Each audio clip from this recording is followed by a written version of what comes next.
Welcome to Fashion Neurosis, Kristin Scott Thomas. Thank you, Freud. You're recently married again. Congratulations. Yeah. What's it like to have a new name? It's funny that I've been thinking about that, but actually I'm so used to taking on different names, I don't think it makes any difference. I mean, it's a funny name because it's a difficult name for people to get right. I never seem to be able to manage that, to get a name that is incredibly straightforward and spellable. Scott Thomas is quite easy, really. That is quite easy, but it I get called Scott all the time because people think I'm a man. Really? Yeah. I mean, obviously on the phone, but that's so funny. Yeah, anyway. Scott Thomas. Yeah. It'll be my new code name for you. In France, they used to call me Scotch Tomate. No. Yeah, Scott. What does that mean? And that was the polite version. It was Scottish tomato. Scotch Tomate. Hilarious. God, that's a niche kind of insult, isn't it? Yeah. Can you tell me what you're wearing today and why you chose these particular clothes? Today, let's go from bottom up. I've got some very cosy socks on, which I bought in Paris. And then I've got a pair of trousers, black. I think actually they're navy blue. And then a navy blue spotted silk shirt. I've always loved a spot. Polka dots. What was the first garment that changed the way you felt about yourself? What sort of age were you? Gosh, what an interesting question. I was really little. I was about 10. I wore a bright, properly scarlet red wool shirt with someone else's name tape in it, Hamill Stewart, and a pink checked skirt with pleats. And I went downstairs with this and was told, "What are you doing? You can't wear pink and red." Actually, I think it was more of sort of orangey pink. And I thought it looked absolutely fantastic. The two colours together worked beautifully in my mind's eye. And I thought, oh, that's a really bad thing. That's terrible. I must be completely wrong. And that was a sort of piece of clothing that made me doubt my own judgment. So I think that was the first thing. But it's not a very happy thought. So let's try and think of a happy one. I don't know. I think that it's interesting how people's judgment, and it usually comes from someone close, like a mother, who casts doubt on the choice you've made that is something to do with establishing your identity, and having that kind of negated. I think it makes a huge difference on what you go on to wear in the rest of your life, because it sets up so much. Yeah. This thing you thought worked, and it obviously did work, the orange and the pink, and someone said it didn't. So what is reality? Yeah. No, quite. And it was so disappointing that it was off limits, that I wasn't allowed to wear that. There was a sort of I was disappointed in them more than me. It was something about being, cool, if you don't see that this is great, then I'd have no respect. That seems like a very good reaction. Yeah. But anyway, I mean, clothes have always made me feel different anyway. I mean, the whole thing about, somewhere very smart said that you start off your character, when you're building a character, with the wardrobe. And it's true, because we build the wardrobes way before we get onto set as an actor. So you kind of create this character by choosing the clothes it's going to be seen in, and what these clothes that are representing this character, and are sort of leaks of her personality. And that's always a bit that I really enjoy. I mean, usually enjoy. Sometimes it goes horribly wrong, but rarely, very, very rarely. That's so interesting that you build from the outside in with a part you're playing, whereas happens the other way round. Well, I know, but once you've got the outside, then you can start to work on the inside. And then obviously sometimes that changes. So you can make a decision about a costume for a scene or something, and then you get towards it and think, actually, you know what? I think I should be not wearing that then. I should be. And usually when you've got a good designer, they can, you can work that out and or they can guide you in another direction or whatever. But I mean, usually that works quite well. It makes a lot of sense. It really does, because I suppose if someone says these are the clothes she would be wearing, you know the mood of that person, or you have a tiny bit of connection to that. And you're so good at that. You're so good at conveying these inferences on camera and on the stage. And thank you. I do like to think that the characters that I play, so the clothes are quite precise. It's quite difficult to stay away from fashion, because obviously, especially when you're doing contemporary characters. But I think, for instance, in the playing Diana Taverner, we've really nailed it, I think. And I say we because it is, obviously it's the costume designer is, I don't choose the costume by myself. He comes up and offers all these choices, and he has a really good eye. And it's about proportion, it's about texture, it's about movement, all these things that are so sort of telling in a character's choice. But first of all, you've got the choice of the actual person, and then you've got whether or not that looks good on camera. She's such a fascinating character, and there's such a sense of her interior life. She has to be strict and strong, but she has this kind of sex appeal which is bursting out, and yet her clothes are quite restrained. But I can't even remember what they are, except for there's this kind of undercurrent which is palpable, and it's really exciting to watch. Good. On your Desert Island discs back in 2003, you chose a pair of Christian Louboutins as your luxury item. What do shoes do for you? Do you change when you put a pair of shoes on? Shoes are really fun, aren't they? They really... I mean, I've always loved I know that I chose as my luxury item sort of red, beautiful, sexy shoes, or red-soled, beautiful, sexy shoes. Completely impractical on a desert island, by the way. But I'm really drawn to kind of very sturdy things that can take me from A to Z. I really love boots and sort of clodhoppers and clogs. I've got an absolute thing. I've been wearing clogs since I was 12. But clogs are a cool thing, especially our generation. I wore clogs at school. We were obsessed with clogs. Do you remember we used to send off for them from Sweden or something? You'd send off for them, and they'd come. You'd send them off in things like the Virgin newspaper at the back, the classified ads. NME. Do you remember the NME? Yeah.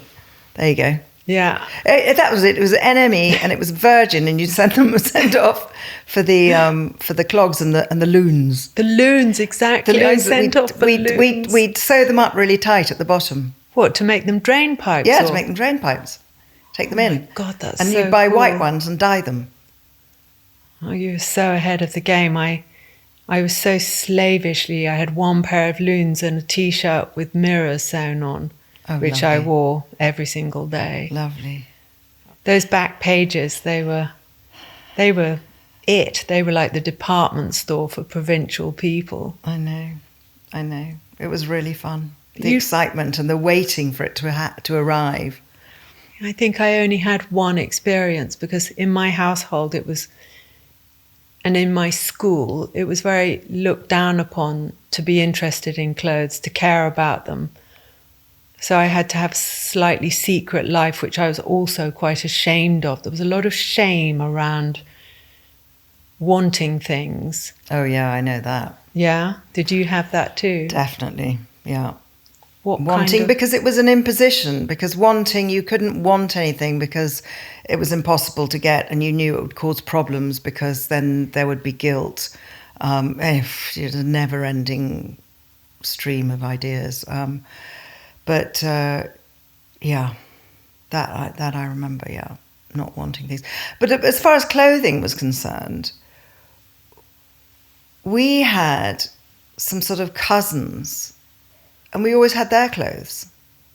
So we would get these sort of deliveries of really nice clothes. And they lived they lived on the continent somewhere, and so there were always these sort of slightly strange clothes, but beautifully made in fabulous fabrics. But of course, I didn't want that. I wanted sort of white, shiny PVC boots and a crimpling skirt. That's what I really wanted. But no, we had these beautiful wool brushed flannel shirts, and everything was just gorgeous, but with someone else's name tape in it.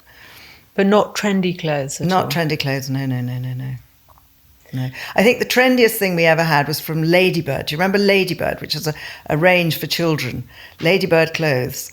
And my sister and I had matching trouser suits, which we were very, very proud of. God, we never had anything like that. Never. We didn't have new things at all. Yeah. And then I started making things later. There used to be that thing called cloth kits where you could get patches, and then I got these jeans and slashed them up the side and made a gigantic flare. Oh yes, we used to put those inserts in to make them flairier.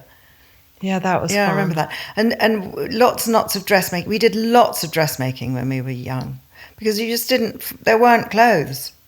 And anyway, you couldn't afford them. So it was so much cheaper to make your own clothes and accessible, and you could make them the way you wanted to. And it was great. So I learnt to sew, and we made all our clothes.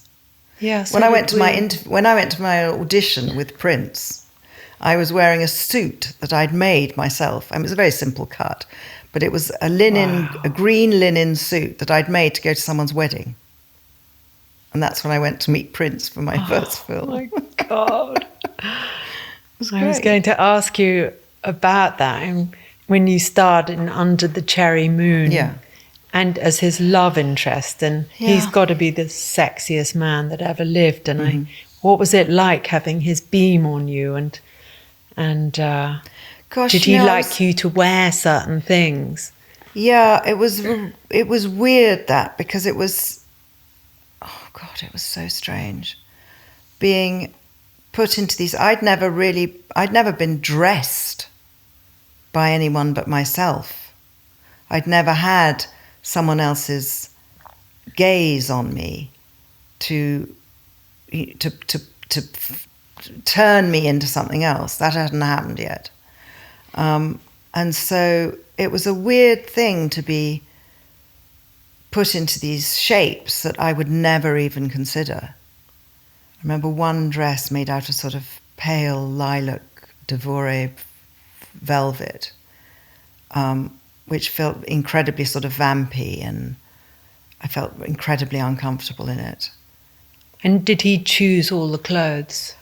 He did, because he was the director, so he did. But, he had Marie-France Drouin was his designer at the time. She was making all his clothes for shows and things.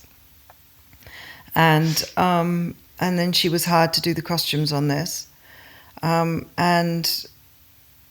She made these really sort of extravagant costumes for him. Those high collars, those sort of frock coats, the trousers buttoned down the side, all that, those sort of things. He did all those. So I was a bit scared about what she was going to put me into. But it was a fashion to have the 18th century frock coat type thing going on, and we had lots of things like that. And it was sort of, he must have been choosing it, but he was trying to turn me into a love interest that everybody else would be able to relate to. So you have to become a kind of slightly standardized version of love interest, because you have to appeal to a lot of people. And that was so not me. It was so far from who I was. That was quite weird. Because it was an early thing in your career. First thing in my career.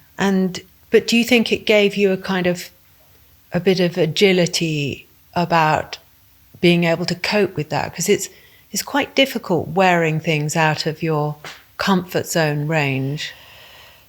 It is difficult wearing things out of your comfort zone range, and that's why a lot of actors always kind of look the same in films. Well, they do in French cinema. In English cinema, or American cinema, they do change more into character.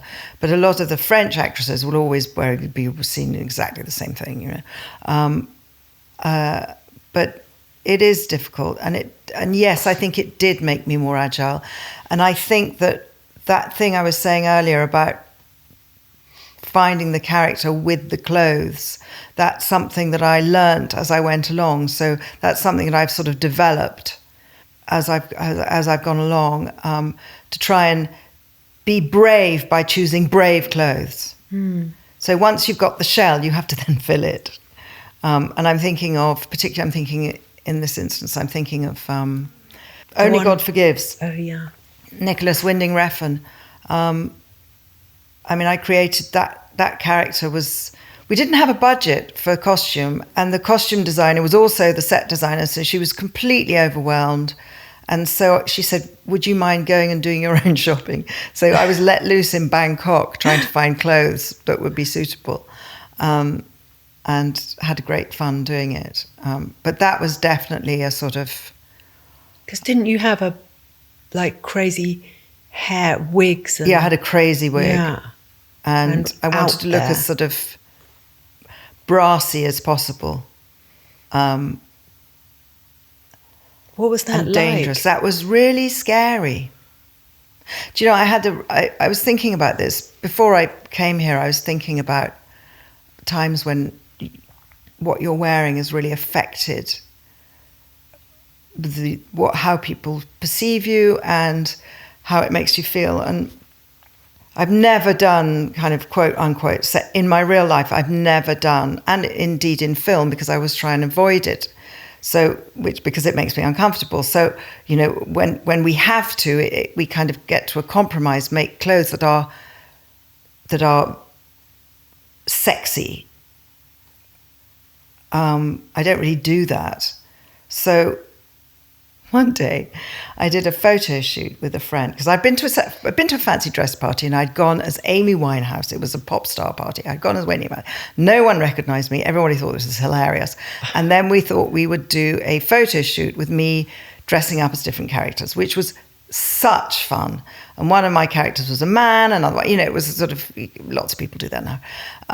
But one of them was a sort of prototype for Crystal, the woman I played in Only God Forgives. And we had a blonde wig, we had massive lip line, and the costume person, the person who was dressing me, Vincent Darret, put me into this sequined mini dress with silver thigh-high boots and a little kind of tiny little handbag. And they took me out onto the street. It was the most terrifying experience I have ever had. Cars slowed down. People beeped. One man actually tried to grab me and pull me off the street. God. People we were doing a photo shoot, so it was obvious people were looking, but people were pressing their noses against the windows of the shops, looking out, pointing, laughing. I got insults, people shouting out abuse from their cars. It was and I was just dressed in these clothes. And in the end, it got so frightening that we went back to the hotel and we said, I'm not doing that again. Just enough. It was, it was amazing. It really was amazing. Because you talked just before, you were saying things to do with proportion. And I think wearing an outfit where it changes your proportions, or it changes how you address your proportions, that's what I find the most terrifying and the most insecure making. I could wear anything as long as I've got the proportion right. Yeah. But that where you're, Yeah. you're emphasizing, the middle, your middle section, I suppose. That was scary. gosh, that's so dramatic. But I'm genuinely frightening. Yeah, it Not sounds just, it. oh my God, this is awful, but genuinely frightening and very revealing about men. Because it wasn't women shouting abuse at me, it was men. Anyway. It's interesting because not normally dressing like that, you sort of think, I'm sure people aren't as bad as they sound, I've always liked the look of nuns. I've always liked that sort of. I love the flow of the veil, and I love the sandaled feet. And I live in Paris. I live in an area where there are lots of sort of nuns. I don't know why, and you see them whether they're sort of almost just above ankle length skirts, and they go along with their shopping trolleys, and they've got these sort of flowing veils. There's something really lovely about that. You don't see or hear about nuns much these days, but no, you don't. When we were growing up, it was definitely an option. I remember Lucy Ferry saying she wanted to be a nun. And I definitely, even though I didn't believe in God, I thought it was a bit like joining a, kind of protest group. But of course, the moment of the excitement of renouncing everything and the exhilaration, I was, in fact, going to ask you about that, wanting to be a nun, and whether you thought you could have seen the whole thing through, or whether once you'd done the kind of grand gesture of giving things up, whether... But you see, the tragedy of me is that I didn't really want to be a nun. I wanted the kind of drama of it. I wanted the instant saintlyhood, and which is why I became an actress, because it's quicker. Your picture is on those holy cards, faster. There's something about and you're right about the renouncement. That is quite exciting. The thought of being able to renounce in safety. And with approval. And also the uniform is kind of good. Oh yeah, I was thinking about uniforms as well, about coming, and about how I just can't resist. I was as I was looking for something to wear today, I thought, God, I wish I had a navy blue cardigan. And I thought, you cannot have a navy blue cardigan. That is pure school uniform.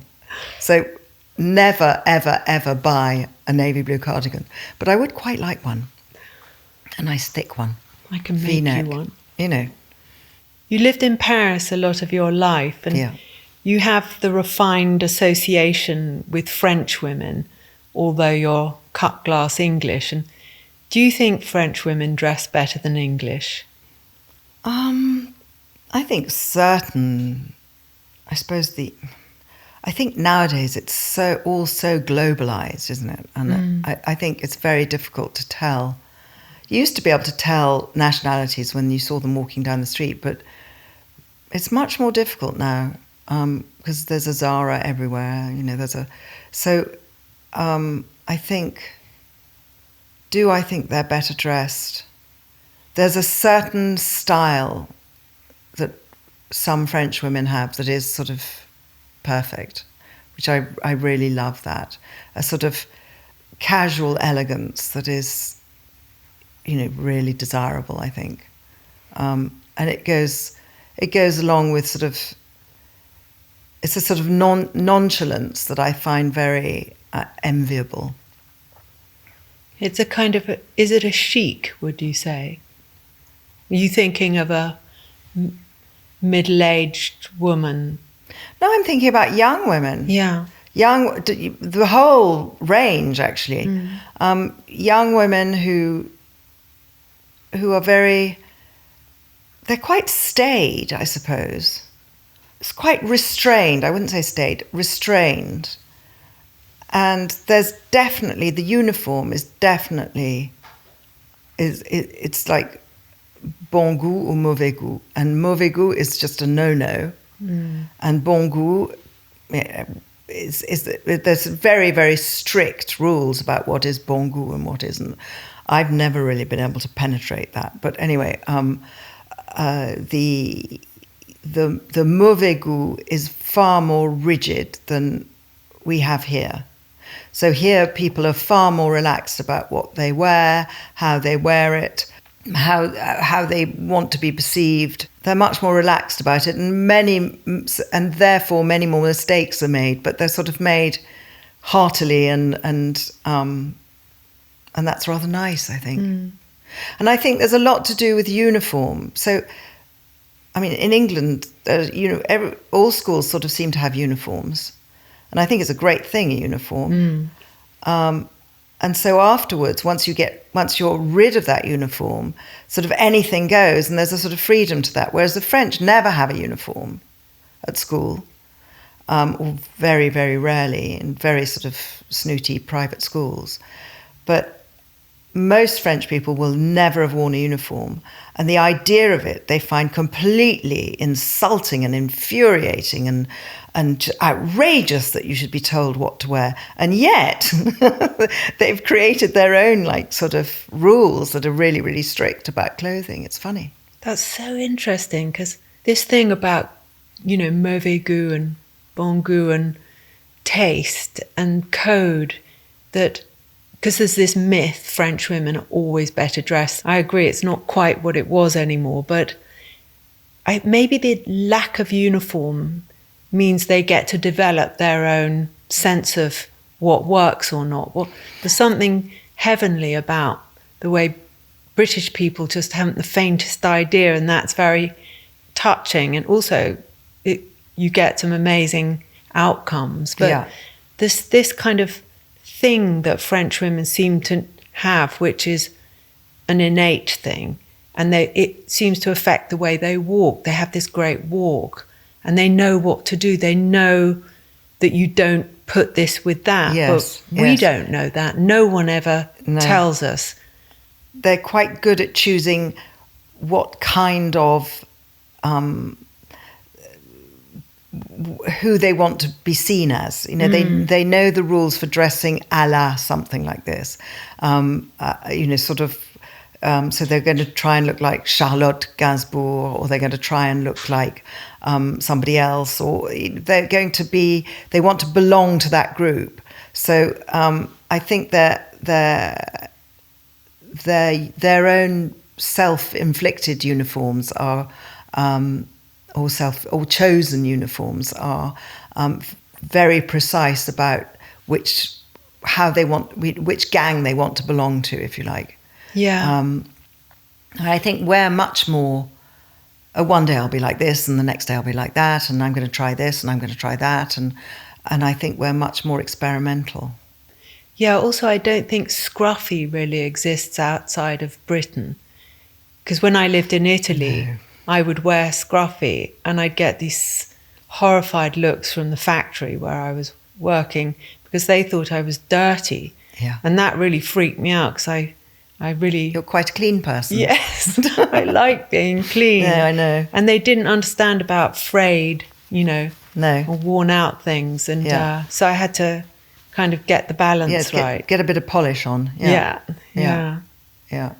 But when I was living in Paris, people would always say, oui, mais les Anglaises. So I'm not quite sure whether that was what they were commenting on that. But well, people, there's a myth. But then there are all those amazing French people with incredible style, like Loulou de la Falaise, or She was English. True. Well, there you go. But you always think of her as being French. And that actor Pierre Clementi, who played the glamorous lover in Belle de Jour. Oh God, yes. I mean, maybe he didn't dress like that, but that was punk rock, wasn't it? I mean, I was obsessed with him. Do you remember that? But I'm just trying to think of all the other sort of, and then you think of Anouk Aimée with her imperméable, with her Macintosh, and you think about all these sort of, or Brigitte Bardot with her fluffy skirts, or they're just amazing sort of silhouettes and styles, and I mean, it's really French cinema has been. Is Belle du Jour? That's Portuguese? But is it? He was Portuguese, no? Or was he Spanish? He was Spanish. Yeah, Buñuel Spanish. Buñuel was Spanish. But all the clothes were French, and I mean that was so good. Think of Les Demoiselles de whatever it was, de Rochefort. Yeah. All these things have just so... And Anna It's amazing Karina. how film influences what people wear, isn't it? Yeah, very much. I mean, Anna Karina looked like she was at an English boarding school, but just so enchanting. So it was like a virus. When you watch some of those films, you had to follow through. You had to obey the information that you would receive, which was to find out different things about how you could dress. And I mean, as teenagers and stuff, I was just completely spellbound by those. Yeah. But a lot of it was coming from abroad, wasn't it? Mm. All that style was coming from Europe rather than America. I can't think of one. I'm trying to think of a film from America that influenced the way I wanted to dress. I don't think I can. That's such a good thought. It hadn't crossed my mind. I suppose Robert Redford, Day of the Condor, or that peacoat, or. But it didn't seem like clothes. It seemed more like these incredibly hot guys. Yeah. I always loved that. Louis Malle had great costumes in his film, and Viva Maria, where they. Oh God, that was fantastic, wasn't it? I made it. One of my first collections was all based on that. My first fashion show. Really? Everyone was in the style of. Oh, that's great. Was so good. Is there a particular garment you find attractive on a man? I love a suit. Yeah. Something really reassuring about a suit. I suppose it depends which kind.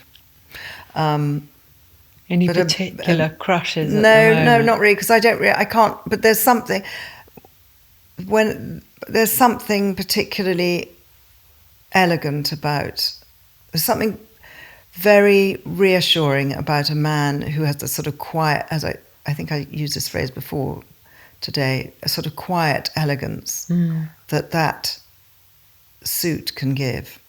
And I just love the feeling of assurance.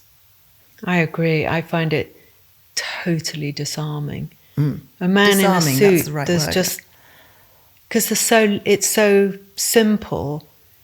Obviously, if it's a bad suit, it's Sad. a disaster. But it's more than sad. It's like a magnet that goes the wrong way. It's just Repellent. how could you do this? And Yeah. I'm obsessed with suits, as you Yes, know. I And so know. It's true. Men don't wear suits as much as they did, but I know. when it happens, you just become completely docile. I do anyway. I just want to submit and be completely ordered about. Bloody hell, you should be lying here. I love it. But it's so powerful. It's so powerful. I know. The discreetness, I Yeah. used to, my dad, when he was working, and I got to know him really when I started sitting for him. So he used to buy these chef's trousers at Denny's in Soho, and he'd wear those with these huge boots with no laces and quite a good shirt. He'd have these shirts made, and then they'd all get covered in paint.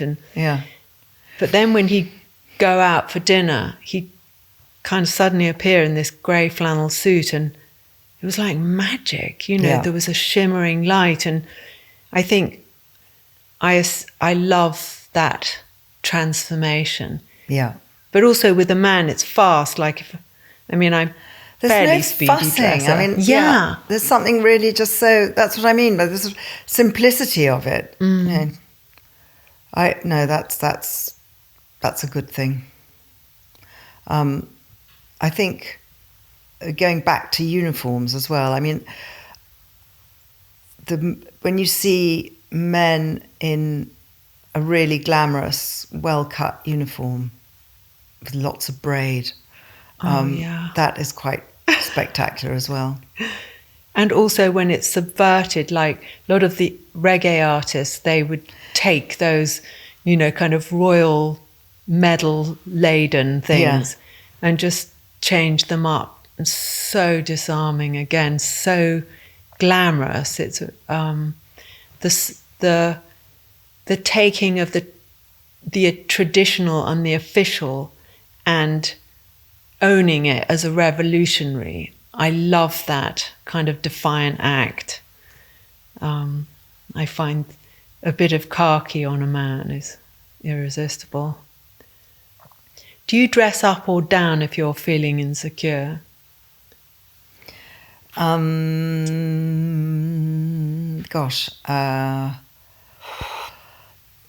Probably down. Yeah, probably. Yeah. And then I have to really regroup and lace myself up, and then I'm all right. But I think that's it's so easy to sort of flop around and be lazy and not get together. It's sort of disappointing. You know, I've got a wardrobe full of the most gorgeous clothes. And, you know, I want to wear them. I was so excited the other day. I brought out a dress that I hadn't worn for ages, and it still fitted, thank God. And it was just so thrilling to be able to wear this beautiful dress. So excited. You're very good at wearing dresses, though. I do love dresses. Again, it's the simplicity of it. You just shove it on. You don't have to think, does this go with that? You just, bingo, you're on. But you inhabit a dress very well. And then, because I find dresses a bit more challenging. Yes, you don't wear very many dresses. I like a shroud. I've seen you in a sort of Ossie Clark dress that I loved. I loved Ossie Clark. My mother had some Ossie Clark things. He was a genius. Total genius. But what dress did you wear for your wedding recently?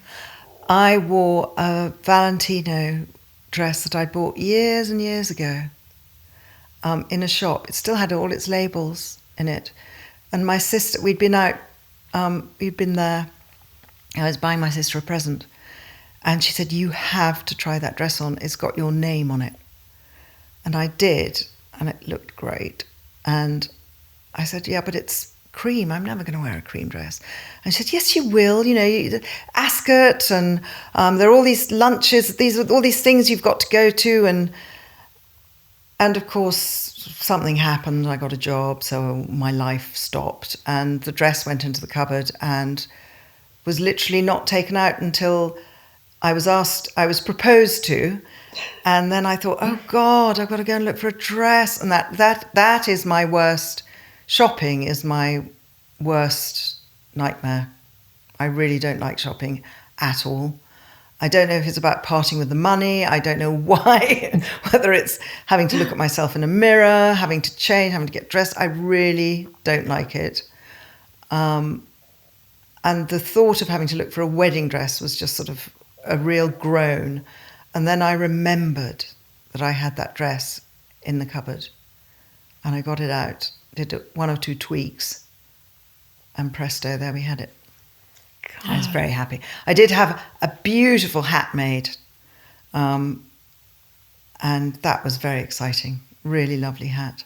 Who made the hat for you? It's a company called John Boyd, a woman called Sarah who works there. And she just made me, it was so sweet. I went in there, I was keeping very, very discreet about it. I said, I need a hat for a wedding. And then she was talking about, what sort of thing? Is it your daughter? Yes. I said it was for my daughter.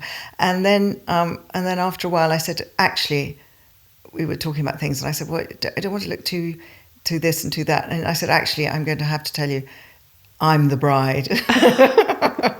I felt so silly saying it. I think it was the only time I ever said, I'm the bride.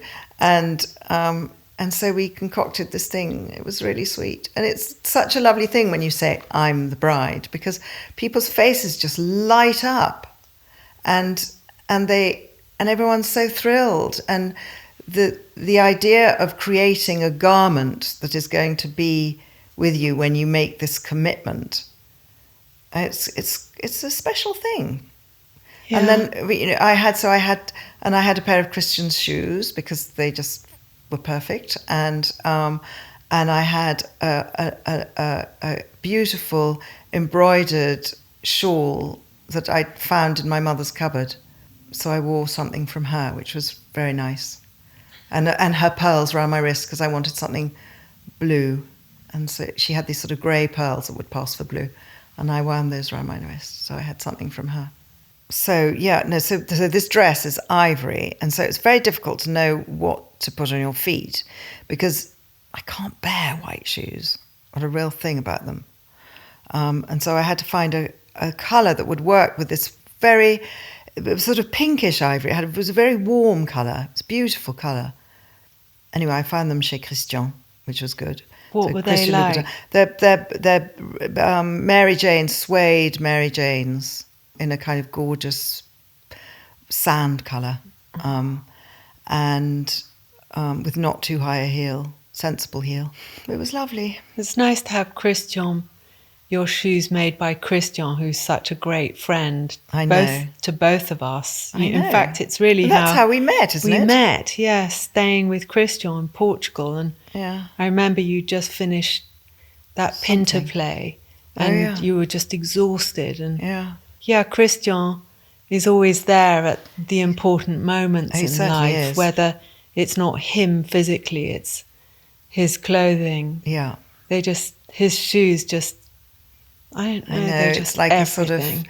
They're almost like a kind of charm. They're like a talisman. They bring good luck. He brings good luck and they bring good luck. You're right. I've got a photograph of him. I think it was about, it must have been, I can't remember time, but 15 plus years ago, maybe 20. And he was sleeping on the sofa, and I've got a photograph of him and us surrounded by boxes with all these incredible things, pulling out shoe after shoe. And what I love about him, he's so inventive, and he can see things that I can't see until he shows me. And when he did his exhibition, which was quite a revelation. Yeah. His exhibition was like going on some sort of crazy fun fair ride. It was just completely mind-boggling. It was a total masterpiece, that it was, exhibition. Wasn't it? And you saw how the depth of his creativity and his understanding of how to make an idea into a shoe, or the start of it, where he gets ideas from, and how deep it was. I had no idea. I mean, it was really, really educational and remarkable. Yeah. Do you start an outfit with a shoe? Sometimes, but not usually. Where do you start? I start by sort of where am I going? I suppose, where am I going and how do I fit in there? And sometimes you want to go against the grain, sometimes you want to go with the grain. Sometimes I really put my foot down. No, I'm not doing that. I'm not going to do sort of glossy, slightly show-offy, red carpety. I want to go against the grain. I want to do something chic and sort of understated and lovely. I remember once going to one of those big Cannes things. I mean, Cannes is fantastic for dressing up, but you can get a bit fed up with it. And I found this amazing shirtwaister, long silk jersey shirtwaister, pin-tucked in sort of ivory, long sleeves, very, very sort of strict, but with a long flowing skirt from Lanvin that I wore in Cannes. And the judgment was passed and the judgment was not good, but it looked so great. It looked fantastic. And that was another occasion of, how can you all be so stupid? This dress looks fabulous, Who passed the judgment? In the press, sort of, what it's like, sort of slightly sarky comments, or looking very this or that or whatever, or people don't think you look hot enough. I hate that expression so much. Well, my friend Kim, when I told her I'd be talking to you today, she said she'd love to know what underwear you wear. Oh, God, no, my underwear is a state of shame. Is my mother would French call it educated grey. It's been in the washing machine so often. One has one's favourites. But there's a very good supplier in Paris, which is very sort of basic, called Princesse Tam Tam. And they're brilliant. And I get a lot of things from there, and RS when I'm feeling swanky. But do you go towards the French lace type or the English sensible boarding pants. school? I like sensible pants. But then if I'm putting on a really pretty dress, like the dress I wore the other night at Schiaparelli, that bright pink one. That was lovely. I won't put my sensible pants on underneath that. I will have the prettiest pair I have.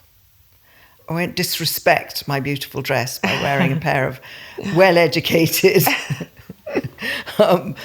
sort of, slightly baggy, elasticated jobs from... What was it? My security pants, my security knickers. I'm glad that some people have a fetish for those types of things, though. Do they? Yeah. I haven't met anyone like that. Oh. And I don't think I ever will now. So your husband, he likes a nice bit Well, I of think lingerie. you'd have to ask him that. I don't speak in his name. And how's it walking in the Miu Miu show last season? Oh, How did that was happen? such fun. God, I loved doing that. It was such fun. For a start, it was the weirdest sort of experience because, this, lots of other people won't. But when those shows are, first of all, there are so many models, so many people. And you're each given a little sort of tent. Well, you're not each. Us VIP people, we all had our own little tent. And sometimes you see someone stick their head out and say, "Hello, how's it going?" Then you have to go back in.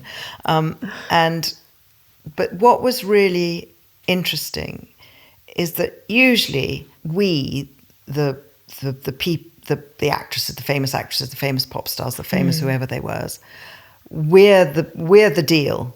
But in this case, we're not the deal. It's the clothes that are the deal. And you have to put your own personality or your own ego at the back, and it's about the clothes. And you have to show off these clothes in the way that you've been told. And of course, I'm number 14 in the order. And the girl who's number one sets the pace.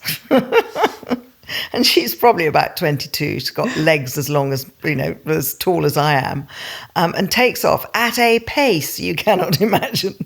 So you've got old Kristin trotting along behind, trying to keep up. But oh my God, it was just so brilliant.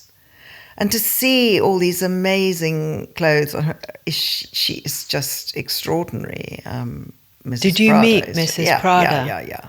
I mean, she's quite impressive, properly impressive.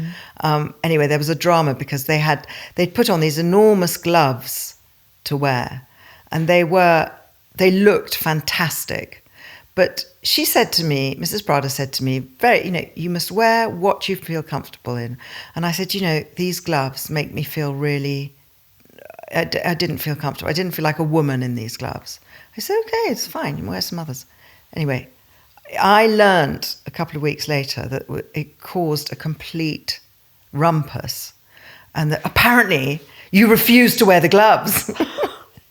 And I didn't refuse to wear the gloves. I just asked for some gloves that I like the gloves. I just felt that the gloves that they'd given me, which are like this, they were basically those kind of fireman gloves for when their hand, or, you know, steel workers gloves or something like that. So there were these enormous gauntlet things that were huge, and it just made me feel very weird.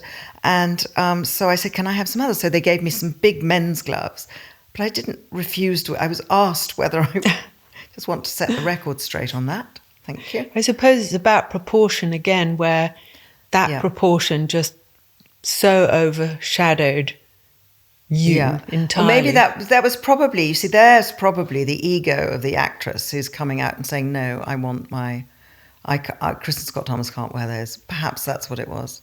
My narcissism won in the end. I don't know. I don't think you're a narcissist anyway. And the whole point of asking an actress to be in a show is to get some of that, I think, even though it causes chaos, because I suppose there has to be some other balancing acts that maybe go on in the background. But I just loved it so much. And it was such an insight for me to see they worked really hard.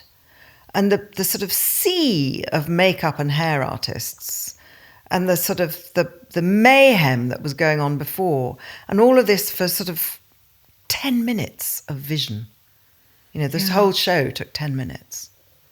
I was really, really sort of gobsmacked by that. And I happened to love what I was wearing as well. So it was all very, very happy. It is a huge amount of work. I mean, when I was doing shows, and then before that, when I was working for Vivienne Westwood, people didn't have one outfit in those days. Each model would change at least 4 times. Yeah. So it was much more nerve-wracking. And I remember in one of my shows, the dress did get put on the wrong way around. And that was my last show. And I thought, you know what?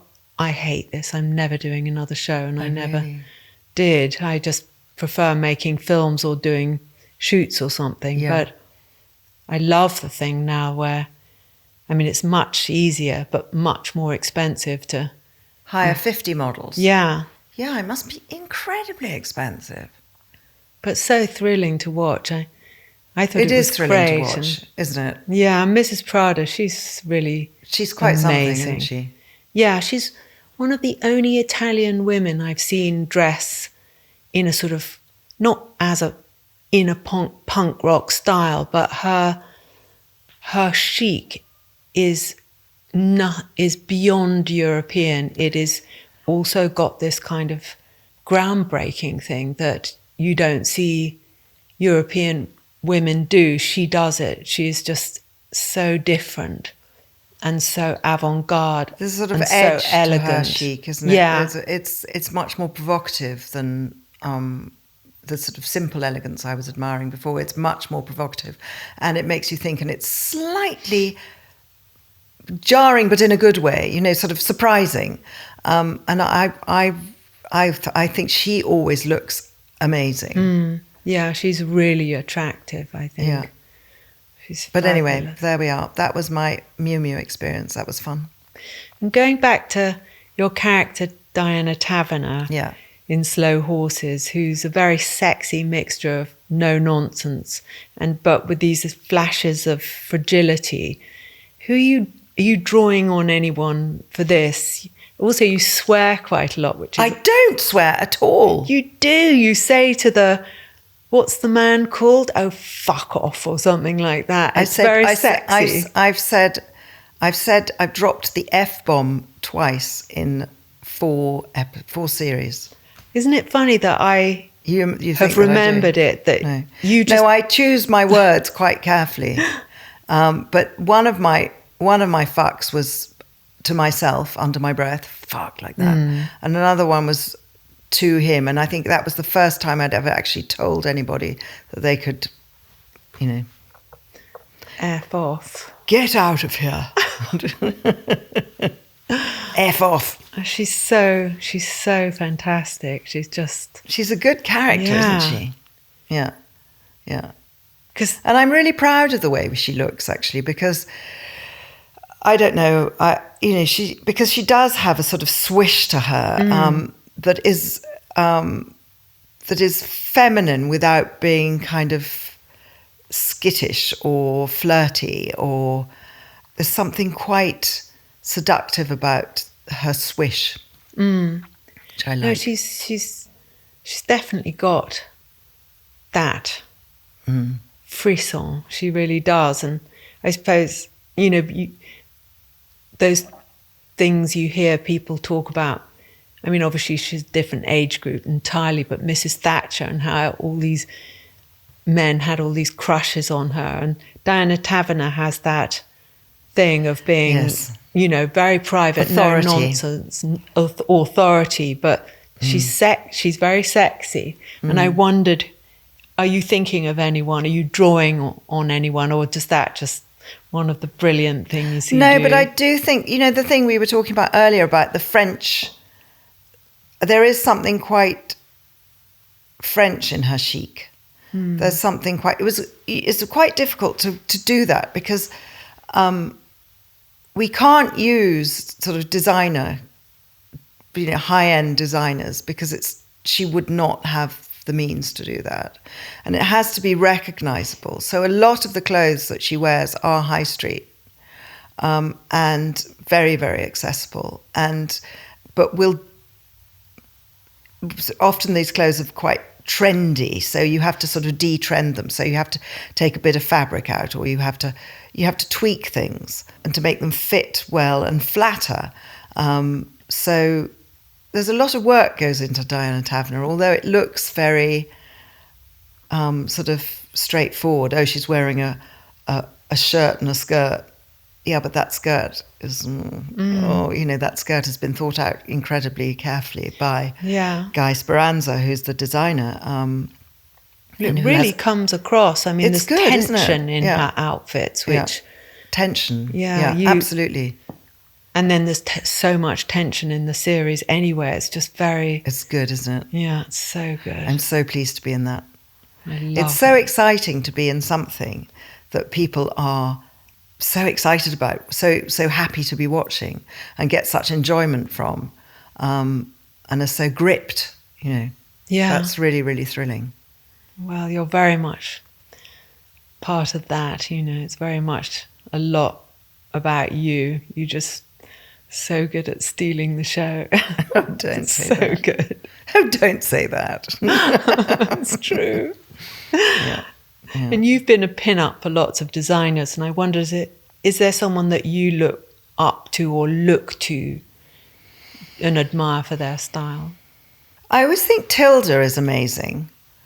She's a fantastic wearer of clothes. She's a fantastic wearer of brilliant. clothes, and she's incredibly sort of adventurous and won't obey the sort of rules about looking appealing or whatever. She does her own thing, which I think is great. Yeah, and she does look appealing for doing that too. Yes, totally. That's what I mean. But it's not the same kind of appealing. It's not the sort of... I don't know why appealing is such an unpleasant idea to me. I don't know. There's something about her that is like in sort of children's stories where the character just has these clothes that make you love them, and they... like Minnie the Minx or Dennis the Menace, this one thing. Yeah. And she has this way of being incredibly chic. She'll wear these amazing outfits, have this incredible hair. You get this purity. Yeah. And that is it touches. Yeah, no, I think I don't find it, it's not, when I say appealing, I mean, I don't want to be, I'm not particularly drawn to appealing, but what I really love is surprising and kind of emboldening. And I think that's fun. Yeah. And she certainly does that very well. And if you fancy someone and they're wearing something that you don't like, does it kill your attraction? Yeah. Yes. But doesn't that do the same for everybody? Everyone has a different answer. Rules. Yeah. Can you think of something in particular? Apart from socks. Socks are really a no-no. Socks at all? Socks, no. Just, socks that attract the eye. comedy socks, white socks. Oh, I love a white sock. No, I don't like a white sock. I live in a white sock. No, I don't like a white sock. I mean, on a man. I'm too old for those. Brian Ferry. No, can't do that. Brian Ferry wears a white sock. I'm sure he does. He looks fabulous. What else? Satin shirts. Can't do those. Silky. I love the silk twill. That's gorgeous. But that floppy stuff, ooh. And it's the trend these days to be a nice person. And you can be quite stroppy. And oh, here we go. This is your revenge. This is the last question, so I know I can get away without being killed. And is there anyone who lets you get away with this? I can't believe I'm even asking you about asking me about being mean. No, not mean, being stroppy. I actually love your stroppiness, so it's in no way a criticism, but I just... Being short-tempered. No, it's I not wish that. I wasn't. I really do genuinely wish I wasn't. I wish I was nice and sweet and kind. But sometimes the dam doesn't work. It just comes out. I am impatient. It's weirdly endearing. You're very weirdly endearing. I think you're very weird, Bella Freud. In my maturity, I find the stroppiness actually fairly unpleasant now. I mean, I really wish I wasn't like that. But as I say, sometimes it gets the better of me. And I don't know really where it comes from. But that's a question for my real therapist. Well, I think it's an asset to be discriminating, and I use that word. I love the way you call it discriminating. That's so sweet of you. But it is. My dad used to use that word as it's intended. And it's good to mind about things and to say, as I say, it's a kind of trendy thing to be super nice, but it's got to come out somewhere. And because you're such a magnificent and wonderful actress, and you have enchanted the whole of the world with your character in Slow Horses, and as well as many other characters, I think it's a valued attribute. And you obviously, I felt like I could ask you about it because you're not going to smash the microphone and storm out. No, because it is a sort of an act, I suppose. So it is a sort of perhaps a defense mechanism, perhaps a sense of powerlessness or whatever. And I think that in my characters like Diana Taverner or Fiona in Four Weddings, or even the one in Fleabag, but that sort of stroppiness, as you say, which is a wonderful word, I think it comes from a sense of outrage, but also a sense of not being heard, and being frustrated about not being heard. And I think that is something we all have to deal with. And I think it's something that women have to deal with all the time, of not being listened to, not being heard, being spoken over, being just ignored. And I think that's all, it's a mixture of all the above, really, I think. That's so interesting, because you have to work hard to get where you've got. Yeah. And you have to have some things to make sure people do listen. And it is such a big thing of being spoken over as a woman. I mean, it's like, we all laugh about it, but it's a real... I once did a film with 3 actors, and I really noticed the sort of... It was really strange to be in this world. I think there was another actress. It was a long, long, long time ago. But it was really weird to be in this male atmosphere of competition. It felt like being inserted into some sort of rugby team, and they were all trying to win something. and it was an absolute eye opener into sort of the difference between women's behaviour and men's behaviour in a professional world, where they were all really competitive, and I sort of didn't really register, and I got very bolshy on that, and I didn't behave very well, and I think that it was because of that. It was because of not being able to get a footing and a foot in into the scrum, and it really did feel like that. Anyway, poor me. Sounds like you got things sorted out anyway. Yeah. Thank you, Kristin, for being on Fashion Neurosis. It's been Fashion Neurosis. Wonderful to have you. It's as if I needed another neurosis. This is the best one to have. The best one to have. Yeah.